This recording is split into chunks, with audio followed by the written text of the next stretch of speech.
Okay, let's unpack this. We're diving into, well, one of the biggest questions out there in global history, really. The famous Needham question. It really is, yeah. A fundamental puzzle in the history of science. For anyone new to it, the basic problem, first really framed by Joseph Needham, the British scholar, is this. Ancient China was, arguably way ahead technologically, especially before the 1400s. Think gunpowder, printing, the compass. All the big ones. Exactly. So why did Europe suddenly hit the accelerator, kickstarting the scientific and industrial revolutions, while China didn't? Right. And the usual answers you hear, they tend to lean on, well, culture, right? Destiny, almost. People talk about ancient Greece's philosophy or maybe the lack of a certain kind of religion or not having a Protestant Reformation moment like Europe did. And that's where the research we're looking at today comes in. It makes a pretty strong case, actually, that those common explanations, while neat, maybe, they just don't stand up to scrutiny, as the source puts it. So it's not just a philosophical debate then? No, not at all. We're trying to completely rethink what actually drives scientific progress. Our mission here is to explore this, frankly, radical idea that the real engine wasn't culture or some stroke of genius, but something much grittier, sustained, desperate state-on-state warfare. Okay, but before we jump headfirst into the war theory, let's maybe quickly touch on those traditional ideas. I mean, they've been around a long time. What are the main cultural arguments this new research pushes back against? Sure. Well, the first big one is rooted in ancient Greece, right? The Greek axiom argument. The idea here is that Western science grew out of this Greek tradition of pure thought. Knowledge for its own sake, not tied to anything practical. Abstract thinking. Exactly. Abstract thinking, which supposedly laid the groundwork for things like Greek math, axiomatic systems, and then, centuries later, Newtonian physics. So the West gets points for thinking deep thoughts, while China was maybe too focused on, practical stuff. That leads right into the second argument, the utilitarian contrast.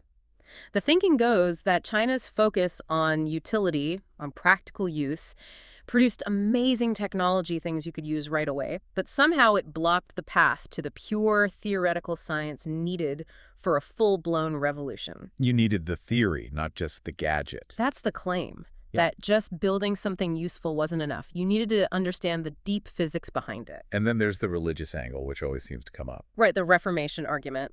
This one suggests that Europe's intellectual framework, maybe boosted by figures like Luther or Calvin, or just the structure of monotheism itself, provided a kind of unique intellectual liberation. A freedom to think differently. Something like that. A framework that spurred modern science, which, the argument goes, Chinese culture lacked because it didn't have that specific religious history.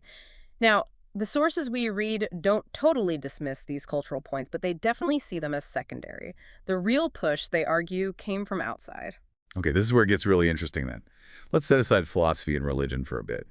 The counter-argument you're talking about says the key to the Needham question isn't internal culture at all, but this brutal, nonstop war of hegemony between European states starting around the Renaissance. Essentially, yeah. The sources argue Europe basically created its own incredibly intense, long-running warring states, period. Like ancient China, but maybe even more relentless. And the numbers back this up. Oh, absolutely. The statistics are pretty staggering when you look at them. Between 1500 and, say, 1799, the big European players were at war most of the time. Spain, something like 81% of those years. The UK, 53%. France, 52%. They were just constantly pouring resources into fighting each other. Constantly bleeding money and people. Right. And the analysis we looked at sharpens the focus even more. Those 2 centuries between Columbus, basically, and Newton publishing his Principia, Europe was apparently at war 95% of that time. 95%. That's not just occasional wars. That's basically a permanent state of conflict. It's constant high-stakes competition for survival. And that kind of relentless pressure, well, it creates a huge, unavoidable demand for innovation. You had to get better weapons, better ships, and crucially, you had to figure out how to hit things accurately from a distance. Which cost money. A lot of money. Astronomical amounts. European states were forced, absolutely forced, to pour massive chunks of their budgets, sometimes up to 80% into the military, just to avoid being wiped out. And that massive, continuous government spending is what funded and really forced scientific R&D. Okay, so let's break down that mechanism. How does desperate, expensive warfare translate into these big theoretical breakthroughs, the kind people usually attribute to pure thought? Well, take the most obvious problem. Ballistics. hitting things with cannons. Once cannons became common, the physics involved was a massive challenge. I mean, a cannonball flies fast and far. A tiny little mistake in your aiming calculation. Dana, you missed by a mile. Literally. 1,000 miles, as the saying went. It makes the expensive cannon totally useless.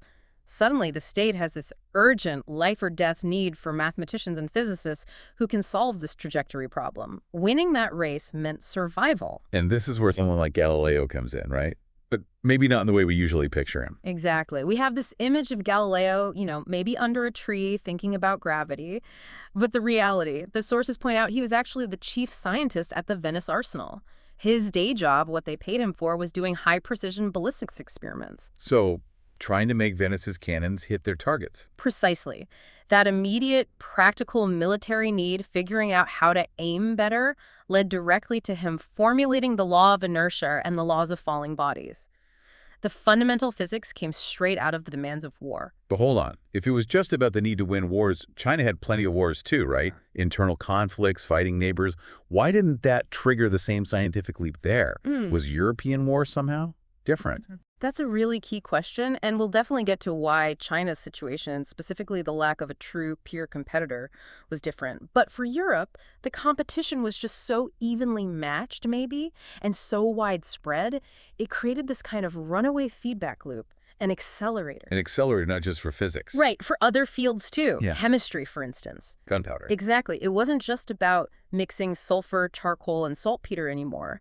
There was this constant push to make it better, more powerful, more reliable.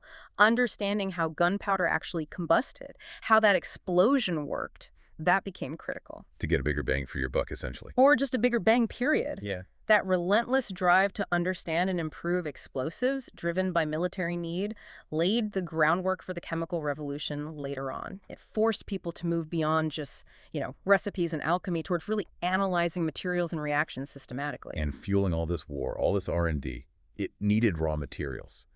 Which brings us to some of the uglier details you mentioned, like saltpeter. Oh, it gets pretty unpleasant, yeah. Saltpeter, or niter, was the absolute key ingredient for gunpowder, absolutely critical. And apparently it was incredibly expensive. The sources mention gunpowder being worth as much as 5 pounds of gold for 1 pound of powder, so securing a reliable supply was paramount. National survival depended on it. And saltpeter comes from, well, less savory sources. Essentially, yes. It's extracted from earth that's rich in nitrogen, typically soil soaked in human and animal waste. Urine and feces, basically. So, to keep the cannons firing, governments in England and France launched these massive, quite intrusive campaigns to get it. How intrusive are we talking? In England, they had officials called saltpeter collectors. Sounds harmless enough, right? Doesn't sound too bad. But these guys had special legal powers to enter anyone's private property barns, stables, animal sheds, sometimes even late at night, and just dig up the earth they needed, shovel it out, and take it away. Wow. So the government could just walk into your barn and start digging because they needed gunpowder ingredients. That's exactly it. Think about what that means for something like private property rights, which were supposedly fundamental in English law. The state's need for war materials completely overrode individual rights. People were furious, obviously, but the demand for cannon fodder, or rather cannon powder, always won out. That really underscores the point, doesn't it? The sheer brutal necessity of this constant competition just warped everything else.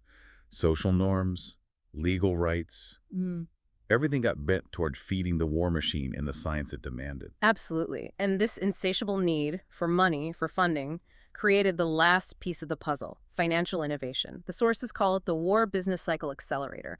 Old ideas like religious objections to lending money at interest kind of got pushed aside. Because war costs money and you needed it fast. You needed huge amounts of capital, constantly. Right. So states had to basically invent modern finance. They started using national debt, government bonds on a large scale. They pushed aggressive overseas trade, colonization, even outright plunder of gold and silver. Why? Just for the wealth. Because those were the only ways to generate enough cash, enough tax revenue, enough credit to buy the guns, build the ships, and pay the soldiers needed to stay competitive. Right. War literally forced the creation of modern banking and capitalism to keep itself going. Okay, so if Europe's scientific revolution was essentially fueled by this relentless military competition and the huge social demand it created, what was missing in China? You mentioned the lack of a peer competitor earlier. Right. The argument is that China, after its unification under Qin Shi Huang centuries earlier, just didn't face that same kind of continuous existential pressure from external rivals of similar size and technological level. It became this vast, relatively stable, inward-looking agricultural civilization. So their amazing engineering skills were pointed elsewhere. Exactly. China had incredible achievements, no doubt. Things like the Dujiangyan irrigation system, the Grand Canal, Yeah. massive projects. But they were focused on managing agriculture, on internal stability, on, civil life, not on precision weapons for existential interstate war. Even gunpowder, which they invented. Initially, it was more for, alchemy, trying to find elixirs, or for fireworks and maybe some limited military use, but not the kind of mass-scale, high-tech arms race Europe got locked into. The demand was different. And the way they selected talented people reflected that too. It seems so. The imperial exam system was brilliant for finding smart administrators, literate scholars to run the bureaucracy and maintain that internal stability. But it wasn't designed to identify and fund teams of scientists and engineers focused on weapons R&D, the way European monarchs or even the church started doing to support their wars. So the basic knowledge might have been there, somewhere in a text maybe, but it just wasn't activated. That's the core idea from the sources. Without that overwhelming, nonstop military demand, the knowledge, even if it existed, just kind of lies dormant in the tombs, as one writer put it. It's not just about who discovers something first. It's about who needs it badly enough to develop it. And understand it deeply. The sources make a provocative point. Even if the ancient Greeks hadn't done their work on mathematics, the sheer pressure of the ballistics problem after 1500 in Europe likely would have forced someone, maybe not Newton, but someone to invent the necessary tools, like calculus. The need creates the invention. That really brings home the brutal logic of this whole argument. Yeah. It wasn't about philosophy being better. It was about having better ways to win. It's a stark view, yeah.